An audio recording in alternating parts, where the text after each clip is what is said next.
할렐루야. 사도신경 교회에서 많이 우리가 암송하고 외우고 새신자로 교회 와도 가장 먼저 배우는 것이 사도신경이죠. 사도신경이 왜 중요하냐? 우리 신앙의 골격을 이루는, 사람의 몸의 뼈대가 중요하잖아요. 골격을 이루는 성경의 66권의 가장 핵심적인 내용들을 교리로 정리한 것이 사도신경입니다. 그래서 사도신경을 우리가 제대로 이해하면 성경 66권을 제대로 알 수가 있습니다. 지난주에는 우리가 전능하사 천지를 만드신 하나님 아버지를 내가 믿사오며, 하나님이 이 세상을 만드셨고 이 세상이 하나님의 손에 의해서 만들어진 세상이다 하는 것을 우리가 공부했습니다. 그리고 이 세상을 만드신 하나님이 분명히 계시다. 오늘은 그 외아들 우리 주 예수 그리스도를 믿사오니, 이 말씀으로 같이 생각해 보기를 원합니다. 이 예수 그리스도는 이 기독교 신앙에서 가장 중요한 핵심 주제입니다. 우리 기독교라는 말 많이 쓰죠. 기독교. 이 기독교라고 할 때 이 기독이란 말이 사실은 그리스도라는 뜻입니다.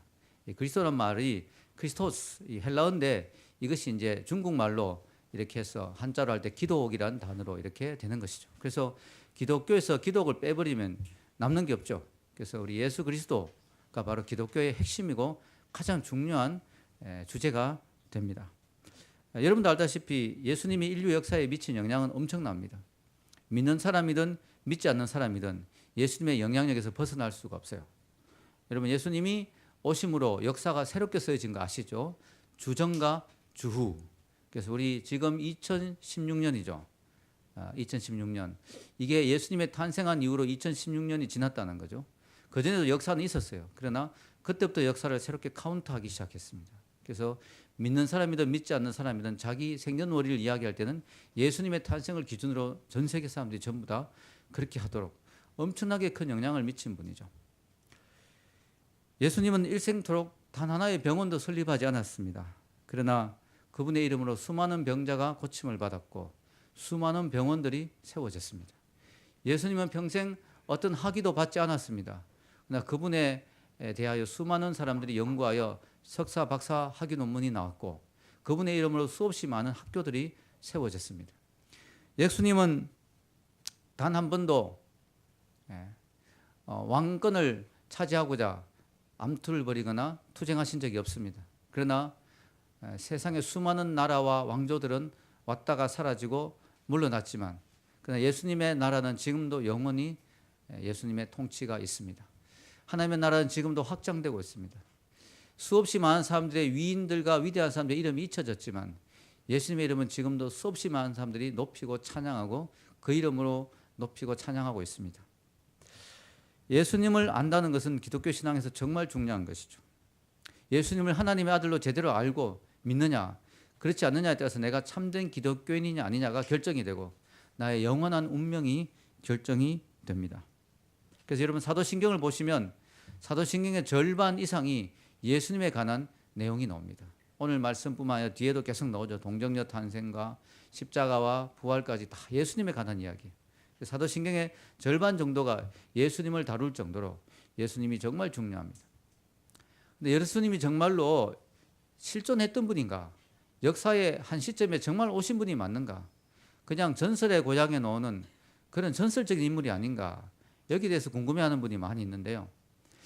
성경에 예수님이 분명히 이 땅에 오셨고 활동하고 십자가에 죽으시고 부활하셨다, 성경에 나오지 않느냐라고 하면 성경을 안 믿는 사람들도 잘 안 받아들이는 거예요. 성경이 자기들끼리 쓴 이야기 아니냐, 이렇게 또 안 받아들이는 거죠. 그래서 저도 궁금했어요. 성경 바깥에 예수님에 관한 기록들이 과연 있는가? 그분이 그렇게 대단한 분이었으면 성경 바깥에 기록이 있어야 되지 않겠는가? 조사해 봤더니요, 놀랍게도 일반 세속 역사가들의 기록에서 예수님에 관한 기록이 무려 45개나 나오고요, 예수님의 생애와 가르침과 십자가에 못 박힌 사건과 부활에 관한 기록은 129가지 이상이 나옵니다. 이 말은 예수님이 역사적으로 정말 존재했던 분이라는 사실을 확실히 알 수가 있죠. 특별히 여러분, 요세푸스라는 사람이 있어요. 요세푸스는 유대인 역사가입니다. 그래서 이 사람은 크리스찬도 아니었어요. 기독교인도 아니었어요. 그냥 유대인 역사가였어요. 주 37년, 예수님이 돌아가시고 얼마 후에 태어난 사람인데요. 예수님 당대에 거의 비슷한 시기에 살았잖아요. 이 사람이 예수님 돌아가시고 얼마 후에 난 사람이니까 바로 그 시대에 살았던 사람인데 이 사람이 기록을 남겼는데 당시에 이제 예수님에 관한 자료들을 모아서 기록을 남겼는데 세속 역사가에 자기의 유대 고대사 그 책에 이런 기록이 있습니다. 이 당시에 예수라 일컬어지는 지혜로운 사람이 있었다. 만약 그를 인간이라 부르는 것이 합당하다면 그는 놀라운 일을 행하신 분으로 진리를 기쁨으로 받아들인 자들의 스승이었다. 그는 많은 유대인과 이방인들을 자기에게로 이끌었다. 그는 그리스도였다. 빌라도가 그에게 십자가형을 선고했을 때 처음부터 그를 사랑하던 사람들은 그를 버리지 않았다. 왜냐하면 거룩한 선지자들이 그에 관한 부활 사건과 그 밖에 수많은 기적들에 관해 예언했기 때문이다. 그는 죽은 지 사흘 만에 다시 살아났으며 그의 이름을 따서 그리스도인이라고 불리는 무리들은 오늘날까지 사라지지 않고 있다. 이렇게 그의 기록이 남아 있습니다. 마치 성경을 읽는 것 같죠. 너무 놀랍습니다. 이는 크리스찬도 아닌 사람이 유대 고대사에 이렇게 기록을 남겼습니다. 이 말은 예수님이 정말로 존재했던 분이라는 사실을 우리가 확실히 알 수가 있습니다. 그러면 그 예수님은 과연 어떤 분이냐? 오늘 사도신경의 고백을 통해서 우리가 알아보기를 원합니다. 오늘 사도신경을 다시 한번 보면요. 그 외아들 우리 주 예수 그리스도를 믿사오니. 여기서 이제 우리가 세 가지를 우리가 한번 생각해 볼 수 있죠. 예수님은 하나님의 외아들이었다. 하나님의 아들이었다. 그리고 주였다. 주님이었다. 그리고 이 예수님은 그리스도였다. 이 세 가지가 무슨 의미가 있느냐 하는 것을 같이 한번 생각해 보기를 원합니다. 자, 예수님은 첫 번째로 하나님의 아들이었다고 성경은 말합니다. 오늘 읽은 요한복음 3장 16절의 말씀도 바로 그 말씀이죠. 요한복음 3장 16절은 성경 전체에서 가장 성경의 핵심을 가장 잘 요약한 말씀이라고 하죠. 여러분 이거 요한복음 3장 16절 한번 외워도 좋습니다. 외워도. 한번 읽어볼까요? 다시 저 위에 본문의 시작. 하나님이 세상을 이처럼 사랑하사 독생자를 주셨으니 이는 저를 믿는 자마다 멸망치 않고 영생을 얻게 하려 하심이니라. 아멘. 이게 성경의 핵심이에요.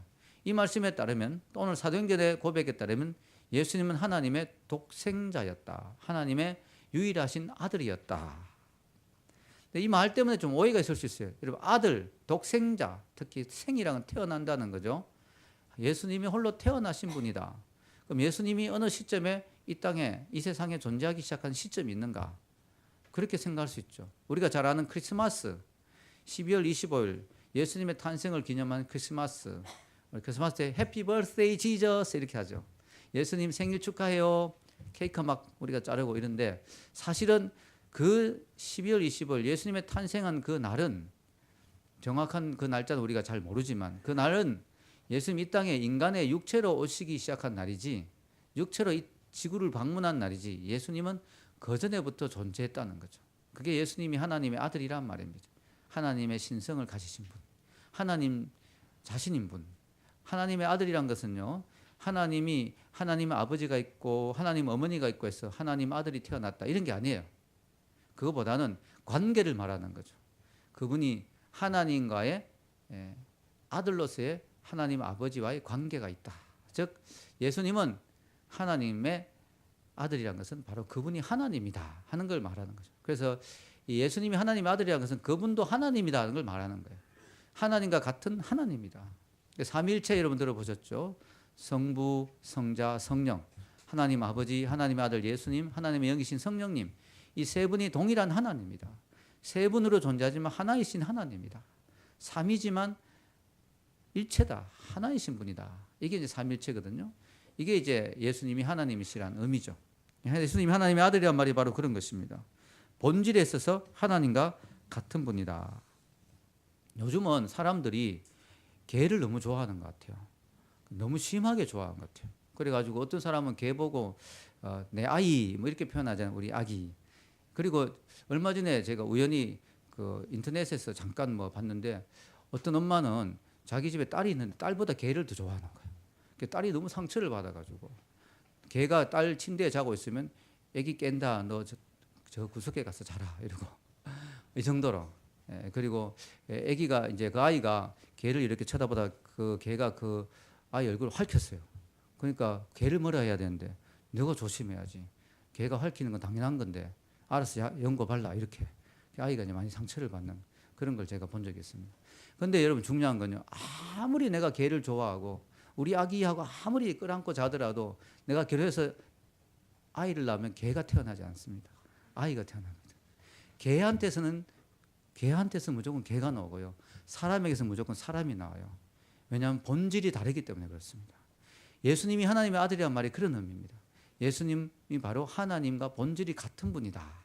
그걸 말하려고 하는 거예요. 그래서 여러분, 예수님은요, 어떤 분이냐? 하나님과 동일한 하나님이시고 하나님 또 다른 하나님이시죠. 바로 하나님의 아들이 그런 의미입니다. 그분이 인간으로 이 땅에 오신 것이죠. 그래서 여러분, 우리가 예수님을 믿는다. 우리는 정말 대단한 분을 믿고 있어요.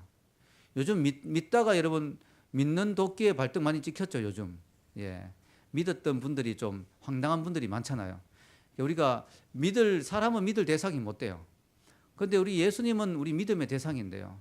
우리가 믿는 예수님 얼마나 대단한 분인가 하면 성경이 이렇게 말하고 있어요. 골로새서 1장 15절에서 17절 여기 주보에 적혀 있는데요. 주보에 한번 읽어볼까요? 그는 보이지 아니하시는 하나님의 형상이시요 모든 피조물보다 먼저 나신 이시니 만물이 그에게서 창조되되 하늘과 땅에서 보이는 것들과 보이지 않는 것들과 혹은 왕권들이나 주권들이나 통치자들이나 권세들이 다 만물이 다 그로 말미암고 그를 위하여 창조되었고 또한 그가 만물보다 먼저 계시고 만물이 그 안에 함께 섰느니라. 아멘. 이 그가 누구냐면 예수님이에요. 예수님이 그냥 상상을 초월하는 분이에요. 하나님은 보이지 않거든요. 영이시기 때문에 그 보이지 않는 하나님의 형상, 보이지 않는 하나님이 인간의 모습으로 보이는 모습으로 오신 분이에요. 예수님. 모든 피조물보다 먼저 나시니니, 이 말은 오해하면 피조물보다 먼저 태어났다 그 뜻이 아니고 피조물보다 먼저 존재해 있었다 이런 뜻입니다. 예수님이 모든 피조물보다 이 천지가 창조되기 전에 이미 존재해 있었다. 영원 속에서 존재하고 계셨다. 모든 만물이 그분을 통하여 만들어졌고 그분을 위하여 만들어졌고 그분 때문에 같이 서 있는 이 놀라운 분, 천지 창조의 근본이신 분, 그분이 예수님이란 거예요. 여러분이 예수님을 우리가 함부로 무시하고 이런 경우가 있는데요. 예수님이 엄청난 분이에요. 상상을 초월한 분이에요. 저도 옛날에 교회를 안 다녔거든요. 고등학교 때부터 교회를 처음 다녔는데 제가 지금도 하나님 부끄러운 건 고등학교 때 신이 있는가 이런 거 하면 제가 앞에 나 신이 없다는 그 막 이야기를 하면서 막 토론하고 막 이랬어요. 그랬는데요. 제가 예수님에 대해서 저도 알았죠. 우리 예수님 모르는 사람 잘 없잖아요. 근데 저는 그때 어떻게 알았느냐면 어릴 때 아버님이 사주신 백과사전을 보니까 세계 3대 성인 중에 한 명 이렇게 돼 있더라고요. 공자, 석가, 예수. 그래서 예수님이 같은 레벨로 그 공자나 석가와 같은 훌륭한 종교 지도자로 생각했는데 알고 보니까 예수님이 그런 분이 아니고 예수님이 하나님이었다. 여러분, 부처는 한 번도 자기가 신이라고 말한 적이 없어요. 또 석가, 부처 그리고 공자도 한 번도 자기가 하나님이라고 말한 적이 없어요. 마호멧도 한 번도 자기가 신이라고 말한 적이 없어요. 그런데 예수님은 자기가 하나님이라고 여러 번 이야기를 하십니다. 예수님은 아브라함이 나기 전부터 내가 있었다. 아브라함은 구약의 사람이거든요. 근데 예수님은 아브라함이 태어나기 전부터 내가 있었다. 이런 이야기를 했어요. 그리고 여러분, 죄 용서는 하나님만이 하실 수 있는 거죠. 죄 용서함. 내가 나에게 잘못한 사람의 죄를 용서할 수 있어요. 내가 너 용서해 줄게. 그러나 제3자가 다른 사람의 죄를 함부로 용서할 수는 없잖아요. 근데 예수님은 사람을 만나면 내 죄가 사함을 받았다. 이렇게 선언하시는 거예요. 이 하나님이 할 수 있는 선포를 하시는 거예요. 또 예수님은 나와 아버지는 하나이니라. 이렇게 말했어요. 그러니까 유대인들이 돌을 들어 예수님을 치려고 했어요. 왜냐, 유대인들은 하나님을 되게 높이는 사람들 유대인들이죠. 근데 예수님을 그 말 하자마자 돌로 쳐 죽이려고 했어요. 왜냐? 신성 모독이다. 너가 어떻게 사람인데 하나님이라 그러냐? 이래가 기분 나쁘다고 예수님을 죽이려고 하는. 예수님이 하나님이라고 주장을 하십니다. 여러분, 성경 곳곳에는요 예수님이 하나님이라고 하는 내용이 많이 나옵니다. 요한복음 1장 18절 여기 적어놓았는데 한번 읽어볼까요? 본래 하나님을 본 사람이 없어되 아버지 품속에 있는 독생하신 하나님이 나타내셨느니라. 예, 아버지 하나님 속에 있던 그 독생하신 하나님이 하나님을 볼 수 있는 하나님으로 오셨다. 하나님은 영이시니까요.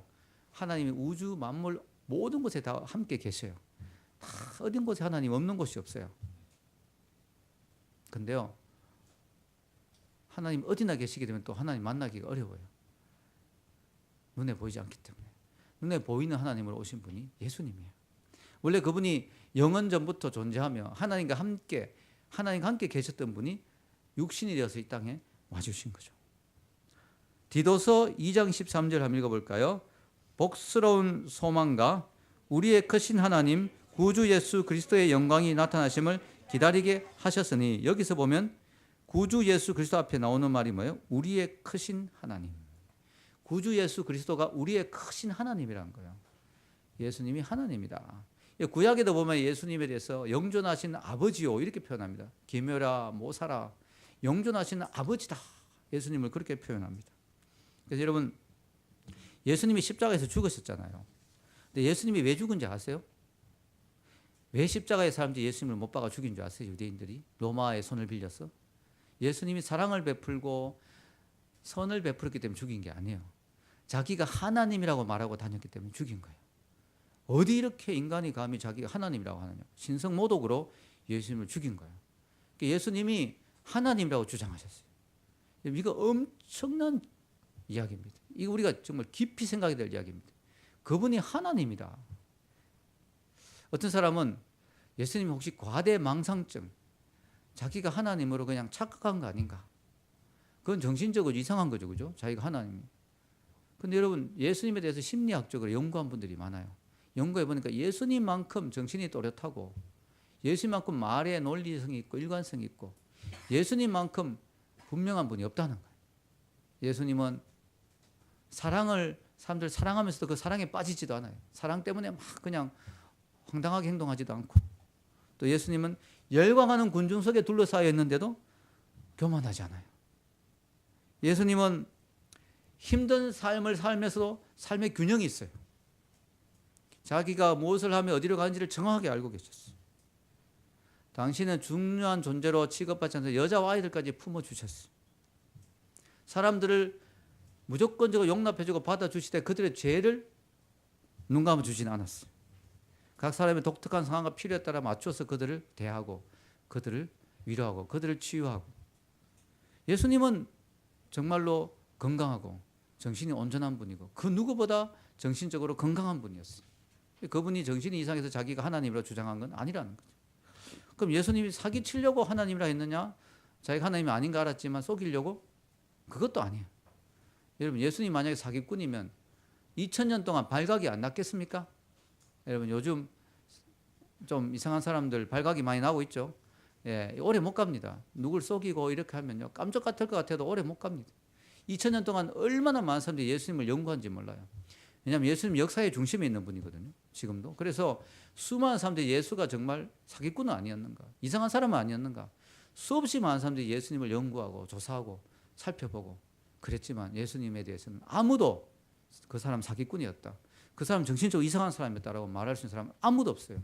왜냐? 그분은 너무나 분명한 분이었기 때문에 그분의 말과 행동은 100% 신뢰할 수 있는 말과 행동이었어요.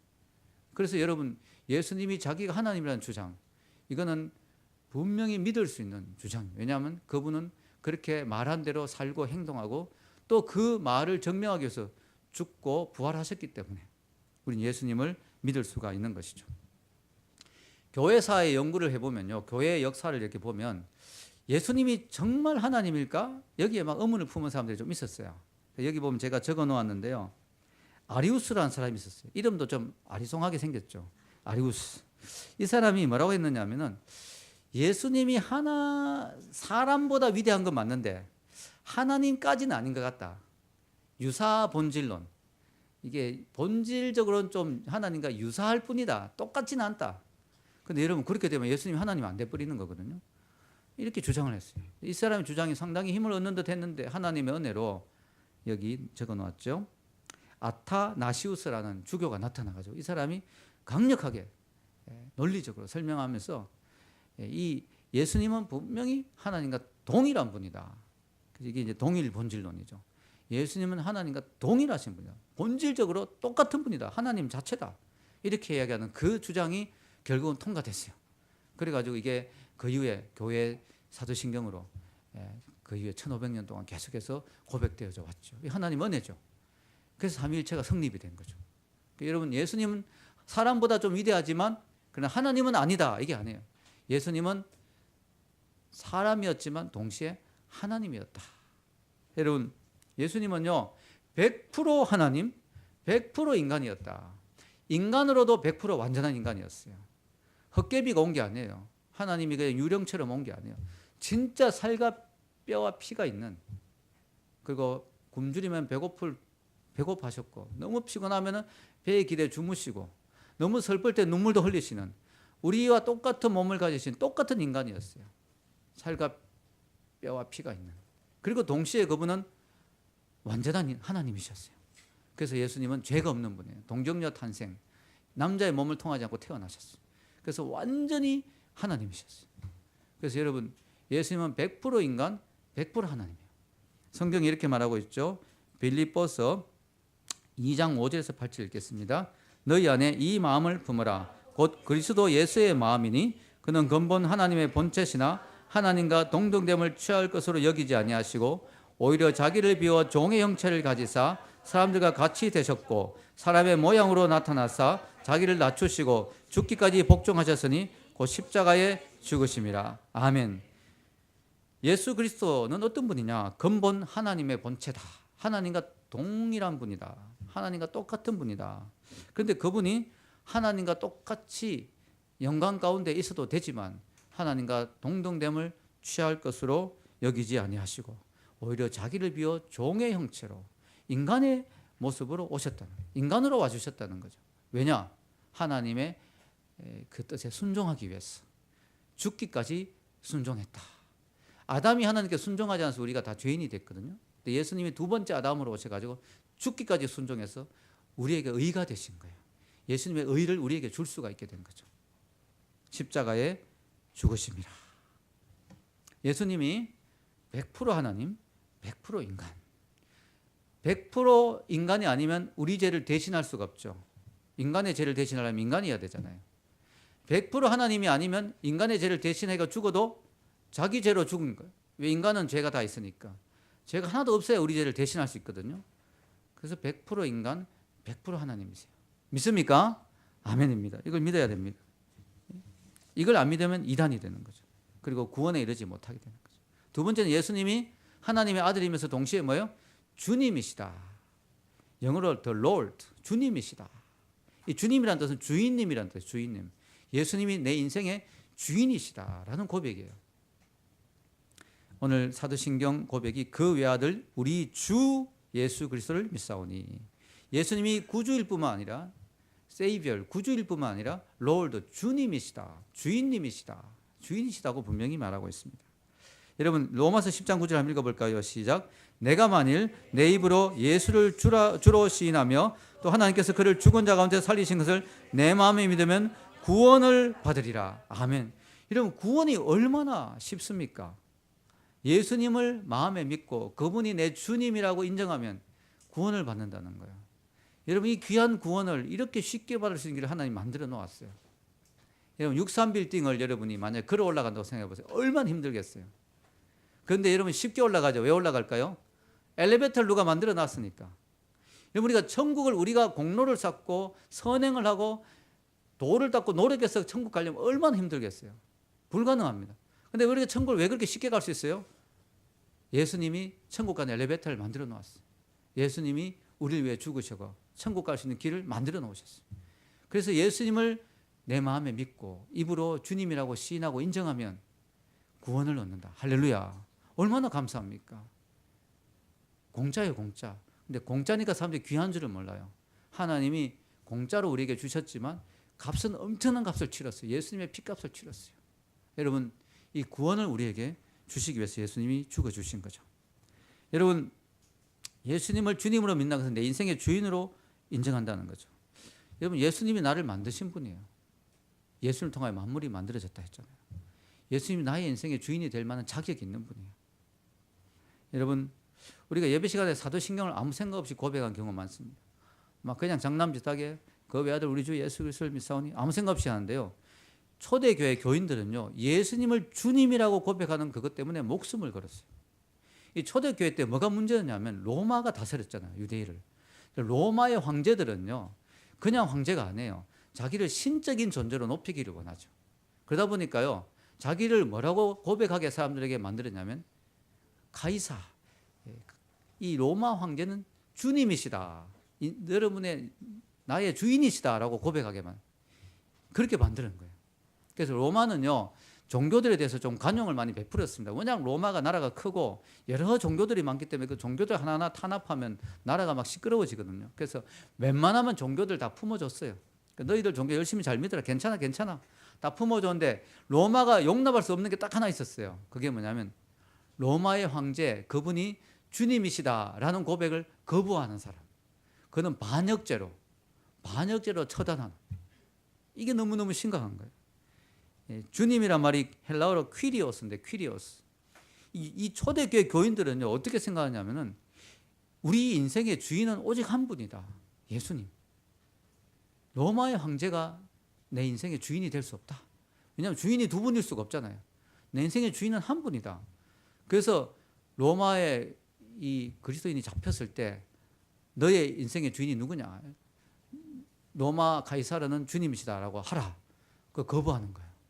그 고백 하나만 하면 살 수 있는데 그걸 거부해가지고 굶주린 사자들 원형 경기장에 던져진 거예요. 그리고 예수님처럼 십자가 못 박혀 죽는 거예요.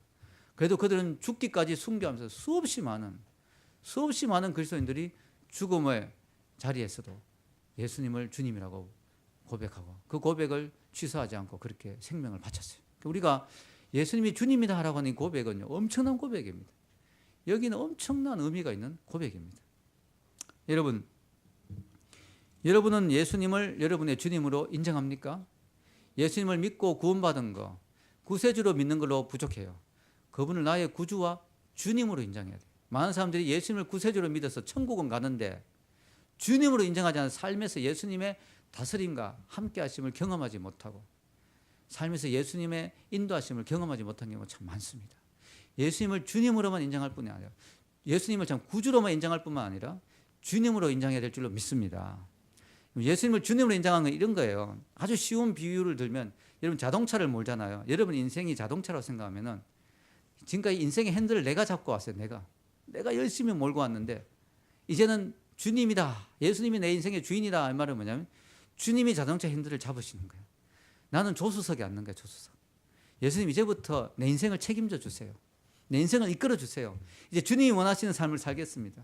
주님이 가라 하면 가고 스탑하라 하면 스탑하겠습니다. 주님이 이 길로 가라면 이 길로 가겠습니다. 주님이 저 길로 가라면 저 길로 가겠습니다. 주님이 싫어하시면 안 하겠습니다. 주님이 원하시면 힘들어도 하겠습니다. 이게 주님을 내 인생의 주인으로 모시는 거야. 여러분, 지금까지 여러분의 인생 핸들을 잡고 오셨죠. 힘들지 않던가요? 힘들 수밖에 없어요. 왜냐? 우리 인간은요, 5분 후에 무슨 일이 나는지 알 수가 없어요. 내 인생의 계획을 내가 마음껏 세워놨는데 그게 다 무너질 수가 있어요. 내 뜻대로 내 인생이 안 돼요. 여러분 인생을 가다가 또 두 갈래 길이 나타나요. 어느 길로 가는 게 맞는지도 모르겠어요. 나는 아무것도 모르는 거예요. 내 인생에 내가 주인인 것 같지만요, 아니에요. 내 마음대로 할 수 있는 게 아무것도 없어요. 여러분, 우리 인생의 주인은 내가 아니에요. 근데 내가 하려고 하면 너무 힘든 거예요. 너무 피곤한 거예요. 마치 뭐가 같으냐면 자동차로 비유하면 여러분, 그래도 자동차 내가 열심히 몰면 되겠지 생각하지만 여러분 비행기라고 생각해 보세요. 여러분 비행기를 딱 탔는데 타자마자 기장한테 제가 자동차를 한 20년 몰았는데 비행기도 한번 몰아보고 싶습니다. 한번 제가 오늘 제가 몰면 어떨까요? 이러면 어떻게 되겠어요? 바로 추락이죠. 여러분, 우리 비행기는요, 기장이 몰아야 돼요. 여러분 인생은 마치 비행기와 같아요. 내가 몰 수 있는 게 아니에요. 우리 착각하지 마십시오. 내가 몰 수 있는 게 아니에요. 내 인생의 핸들은 하나님이 잡으셔야 돼요. 아멘. 그게 바로 예수님을 주님으로 고백하는 것입니다. 여러분, 세 번째는요, 예수님을 그리스도로 고백하는 게 사도신경의 고백이에요. 예수 그리스도라고 표현하죠. Jesus Christ. 예수 그리스도. 이게 무슨 뜻이냐? 여러분, 예수란 이름의 뜻은, 예수님의 이름이 예수잖아요. Jesus. 예수란 이름은 당시에 참 많았어요. 예수란 이름의 뜻이 천사가 가르쳐 줬는데 그 이름의 뜻을 여기 적어 놓았죠. 읽겠습니다. 아들을 낳으리니 이름을 예수라 하라. 이는 그가 자기 백성을 그들의 죄에서 구원할 자이심이라 하니라. 아멘. 요셉의 꿈에 내 아내 마리아가 임신했는데 요셉이 깜짝 놀랐죠. 자기하고 아무 관계도 없었는데 약혼만 했는데 임신을 해버려요. 같이 자지도 않았는데 요셉이 깜짝 놀랐어. 이거 여자가 어디 이상한 여자 아닌가 싶어서 파혼하려고 하는데 꿈에 천사가 나타났어. 이 여인이 임신한 것은 다른 남자를 통해 임신한 게 아니고 하나님이 성령으로 잉태케 하신 거다. 그 아내 데려오기를 두려워하지 말라. 그리고 아들을 낳을 것이다. 그 아들의 이름을 예수라 하라. 이 예수의 이름의 뜻은 그가 자기 백성을 저희 죄에서 구원할 자이다. 구원자란 뜻이죠. 예수 이름은 세이비어, 구원자다. 그럼 그리스도는 무슨 뜻이냐? 어떤 사람은 예수 그리스도, 예수님 이름이 예수고 성이 그리스도다.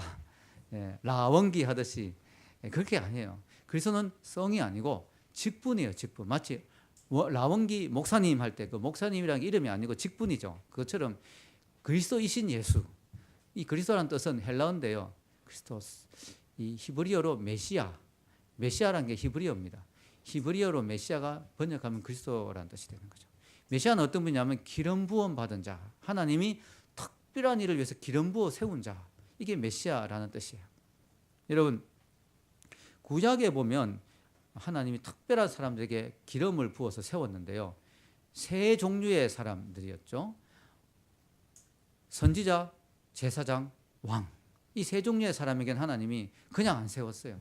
기름을 부어서 세웠습니다. 기름을 부었다는 건 하나님이 특별히 구별하였다는 뜻이죠. 그래서 먼저 선지자를 기름을 부었는데 예수님이 기름 부음 받은 종이다. 이 말은 예수님이 세 가지 역할을 다 한다는 거예요.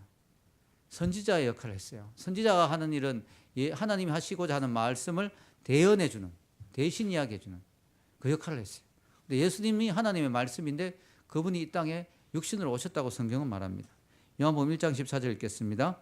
말씀이 육신이 되어 우리 가운데 거하심에 우리가 그의 영광을 보니 아버지의 독생자의 영광이요 은혜와 진리가 충만하더라. 아멘. 예수님은 하나님의 말씀을 대언하는 정도가 아니고 뭐예요? 아예 말씀이 육신이 되어 우리 가운데 와버리신 거예요. 너무 신기한 거죠. 하나님의 말씀이 손으로 만질 수 있는 분으로 오신 거예요. 말씀 자체가 인간으로 와주신 거죠. 너무 놀라운 거죠. 예수님은 선지자 중에 가장 위대한 선지자, 선지자의 수준을 뛰어넘는 또 다른 차원의 선지자, 하나님의 대언을 할 정도가 아니라 하나님 자신이 말씀이 육신이 되어 오신 분.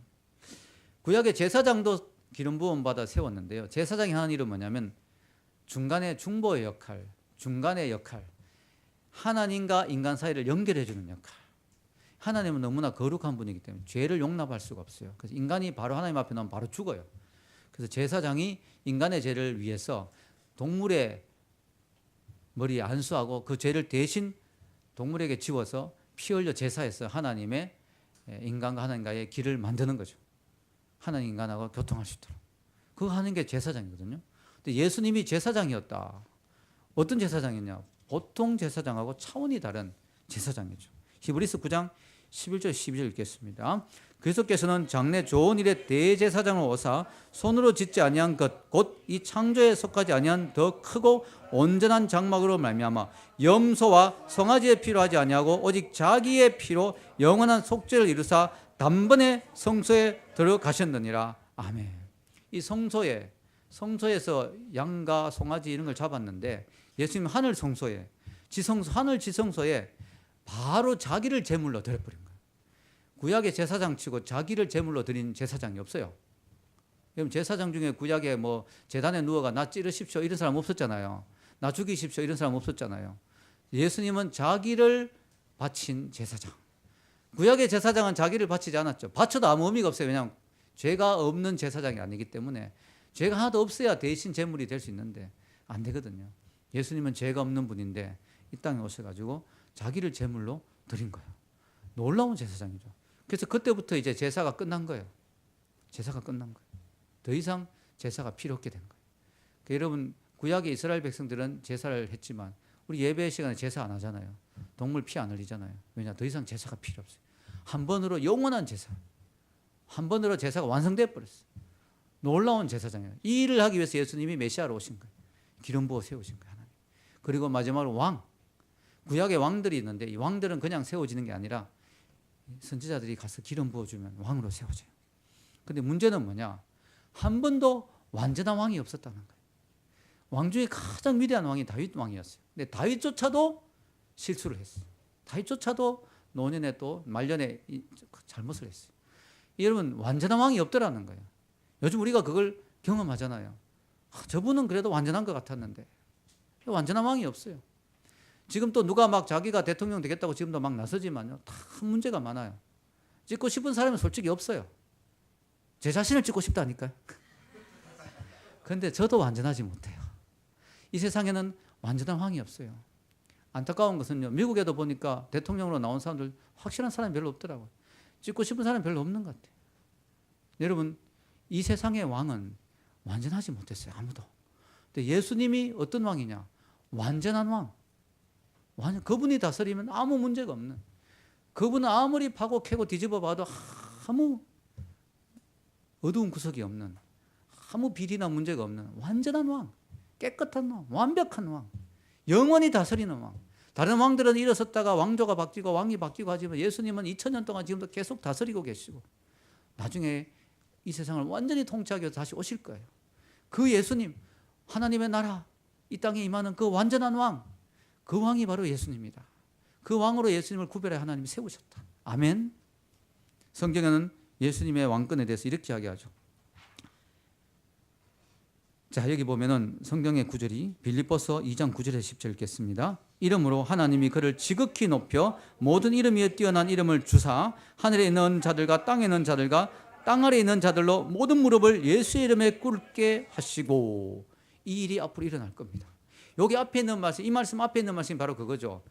예수님이 하나님과 동등하지만 동등함을 취할 것을 여기지 않고 자기를 비워 종의 형체로 오시고 십자가에 죽으셨다 했잖아요.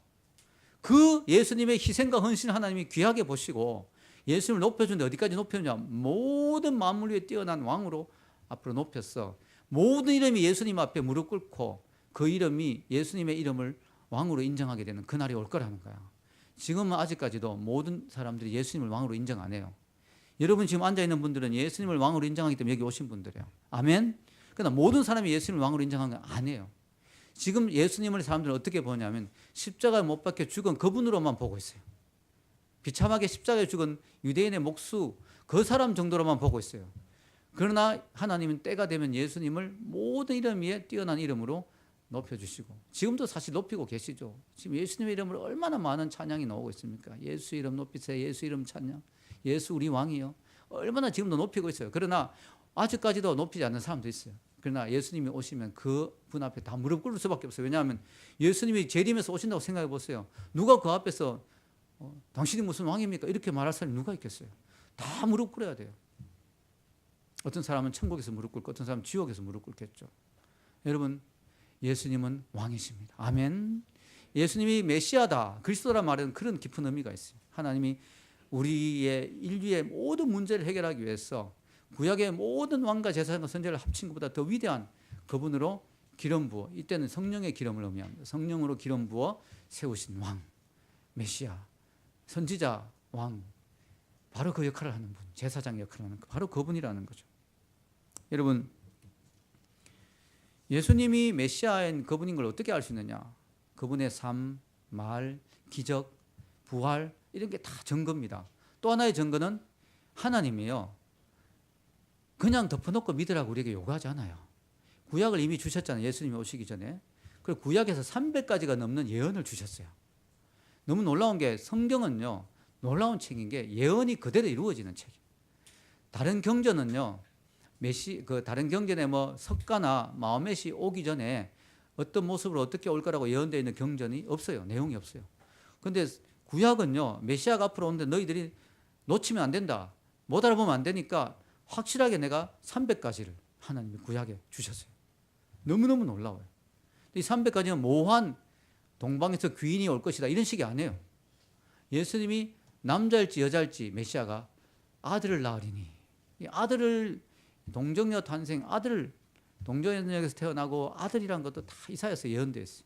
그리고 또 어떤 게 예언되어 있냐면 베들레헴에서 태어난 것도 예언되어 있어요. 미가서 5장 2절에 구약에 메시아가 베들레헴에 태어난 것도 장소까지 다 예언되어 있어요. 장소까지.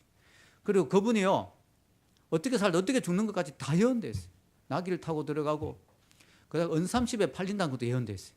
가룟유다에게 배신당하잖아요. 은삼십에 팔리고, 이 가룟유다가 나중에 뉘우치고, 회개까지는 아니고 뉘우치고 그 돈을 도로 주니까 제사장도 받기 싫어가 피값이다 막 찝찝한 돈이다 이래가지고 그 돈으로 토기장에 밭을 샀거든요.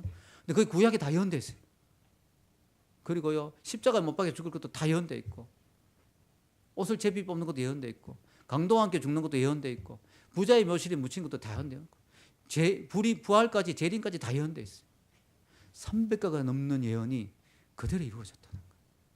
특히 29개의 예언은 예수님이 돌아가신 그날 다 이루어졌어요. 하루 만에. 여러분 사람이 자기가 태어난 날 뭐 죽는 모습 이런 건 자기 마음대로 조작할 수가 없잖아요. 예수님이 내가 메시아 한번 해볼까 이래가 막 일부러 메시아 예언하고 자기를 끼워 맞추려고 해도 어떻게 이게 완벽하게 다 맞겠어요. 안 되는 거거든요. 너무나 놀랍게도 300개가 넘는 예언이 이루어졌는데요. 또 미국의 어떤 또 유명한 그 수학 과학 교수가 스톤더 박사로, 이분이 또 연구해 봤어요. 8개의 예언만 딱 뽑았어요. 그중에 300개 8개만 딱 뽑아가지고 이 8개만이라도 우연히 들어맞을 확률, 12사람 태어나고 보니까 베들레헴이야. 어떻게 하다 보니까 친구가 자기를 배신해서 은삼십에 배신했어. 어떻게 하다 보니까 그 돈으로 또 토기장에 가서 우연히 샀어. 어떻게 하다 보니까 잘못 걸려가 십자가에 죽었어. 그래 어떻게 하다 보니까 또 강도들하고 같이 죽었어. 묻히는 게 보니까 또 부자의 묘실이야. 우연히 이렇게 될 확률을 8개만이라도 뽑아보니까 10의 17성분의 1, 거의 불가능한 확률이 나오는 거예요. 제가 저번에 이야기했죠. 10의 17성은 우리 이 지구에 있는 모든 모래 숫자를 합친 숫자예요. 그 정도의 확률이에요. 여러분 불가능한 확률이죠. 8개만 뽑아도. 그러니까 300가지가 다 만든 것은 예수님이 구세주라는 놀라운 증거인 것이죠. 아멘. 결론을 내리겠습니다. 저는 오늘 당신은 예수님을 믿는가 이 제목으로 이 말씀을 전했는데요. 당신은 예수님을 믿는가? 여러분 정말 여러분 예수님을 믿습니까? 예수님을 믿어야 됩니다. 너무너무 중요한 겁니다. 여러분 어떤 사람은 예수님이 인간보다 조금 위대한 분이다. 아니에요. 훌륭한 선지자다. 위대한 도덕교사다. 아니에요. 그분이 바로 하나님이세요. 인간의 몸을 입고 오신 하나님. 그분이십니다. 여러분 기독교는요. 세상의 종교들하고 한번 비교해 보면요. 만약에 기독교의 예수님이 줄곧 자기가 하나님이라고 주장했거든요. 근데 그게 그분이 정신이 이상하거나 사기꾼이었다면 기독교는 세상의 모든 종교 중에 하급 종교예요. 하급 종교. 왜냐하면 그건 이단 종교거든요. 이단 교주들이 그러잖아요. 내가 하나님이다 이러고 막 다니잖아요. 그러니까 만약에 예수님이 사기치고 엉터리였다면 기독교는요. 세상의 모든 종교 중에 최고 밑에 아주 하급 종교예요. 이단이 만든 아주 말도 안 되는 종교죠. 아주 쓰레기 같은 종교죠. 그러나 만약에 예수님이 내가 하나님이라는 주장이 사실이라면 기독교는 모든 종교를 뛰어넘는 고급 종교, 최고의 종교, 다른 종교와 비교가 안 되는 종교죠. 왜냐? 모든 종교는 인간이 만드는 거지만 기독교는 하나님이 인간에 오신 거니까, 하나님 만드신 종교니까 최고의 차원이 다른 종교죠. 그래서 여러분 기독교가 어떤 종교냐? 그냥 적당히 좋은 종교가 아니에요. 적당히 좋은 종교일 수가 없어요. 왜냐? 예수님이 자기가 하나님이라고 주장하고 다녔으니까. 여러분 기독교가 어떤 종교라고 생각하세요? 여러분 하급 종교라고 생각하세요? 아니에요. 기독교가 만약에 이단 같은 이상한 종교라면요. 기독교 때문에 지금 유럽의 문명이 다 꼽혔잖아요. 기독교가 바울이 복음을 들고 유럽으로 갔는데 유럽의 문명이요. 기독교 때문에 저렇게 꽃을 핀 거예요. 그리고 그 청교도들이 복음을 들고 미국에 들어갔는데 미국이 저렇게 발전한 게 기독교 때문에 발전한 거예요. 기독교가 하급 종교였다면 절대로 그렇게 될 수 없죠. 왜냐하면 열매로 나타나기 때문에. 모든 것은 열매로 나타나거든요. 요즘 보면 열매로 나타나죠. 이상한 그런 종교를 심취한 사람들의 결과가 열매로 다 나타나잖아요. 기독교가 들어가는 데는 문명이 꼽히고 도덕이 바로 세워지고 인권이 세워지고 과학이 발전하고. 여러분 놀라운 이야기입니다. 여러분 중요한 건요. 예수님이 자신이 하나님이라고 주장했는데요. 그래서 예수님은 하나님을 자기 아버지라고 이야기했어요. 유대인들은 하나님을 아버지라고 부르지 못했어요. 모세도 아브라함도 하나님을 아버지라고 부르지 못했어요. 근데 예수님은 하나님을 당당하게 아버지여 하면서 기도했어요. 그 제자들에게도 아버지라고 부르라고 했어요. 대단한 거죠. 파격적인 겁니다. 예수님이 하나님이기 때문에, 하나님의 아들이기 때문에 가능한 이야기죠. 여러분 예수님을 믿느냐 안 믿느냐는 여러분의 영원한 인생을 좌우합니다. 요한복음 1장 12절에 이렇게 말하고 있죠. 읽어볼까요? 시작. 영접하는 자 곧 그 이름을 믿는 자들에게는 하나님의 자녀가 되는 권세를 주셨으니. 아멘. 성경은 분명히 약속합니다. 성경은 허튼 소리 하는 책이 아닙니다. 성경이 이거라고 하면 분명히 이거예요. 성경은 믿을 만한 책이에요. 영접하는 자. 영접이란 건 뭐냐? 예수님 나를 위해 죽으셨군요. 내 마음에 예수님을 받아들입니다. 영접하는 자, 곧 그 이름을 믿는 자에겐 하나님의 자녀가 되는 권세, 놀라운 특권, 이 축복을 주시겠다고 약속했습니다. 아멘. 여러분은 예수님을 믿습니까? 아직까지 안 믿었다면 지금 마음의 문을 열고 예수님을 영접하시기를 바랍니다. 한마디만 하고 마치겠습니다. 인생에는 3번의 중요한 만남이 있다고 이야기합니다. 첫 번째는 부모님과의 만남이죠. 태어나 보니까 나의 부모님이 계신 거예요. 부모님과의 만남. 두 번째는 배우자와의 만남이죠. 사랑하는 이성을 만난다는 것 축복이죠. 배우자를 만난 것도 내 인생에 아주 중요한 만남입니다. 그나마 중요한 마지막 3번째 만남이 있어요. 하나님과의 만남입니다. 첫 번째, 두 번째도 중요하지만 이 3번째 만남이 너무나 중요하죠. 여러분, 이 3번째 만남은 우리 인생의 의미와 목적을 가져다 주는, 아무리 첫 번째, 두 번째 만남이 좋았더라도 이 3번째 만남이 없다면 내가 왜 사는지, 무엇 때문에 사는지, 내가 죽고 난 뒤에 어떻게 되는지 인생의 의미와 목적을 잃어버리게 됩니다. 그러나 이 3번째 만남, 하나님과의 만남을 통해서 나는 내 인생의 참된 의미와 목적을 발견하고 내가 왜 태어났는지, 뭘 위해서 살아야 되는지, 그리고 나의 인생에 대한 하나님의 뜻과 계획을 발견하게 됩니다. 의미 있는 인생이 되는 것이죠. 이 3번째 만남은 예수님을 통하여 하나님을 만나게 됩니다. 예수님이 그래서 그렇게 중요한 것이죠.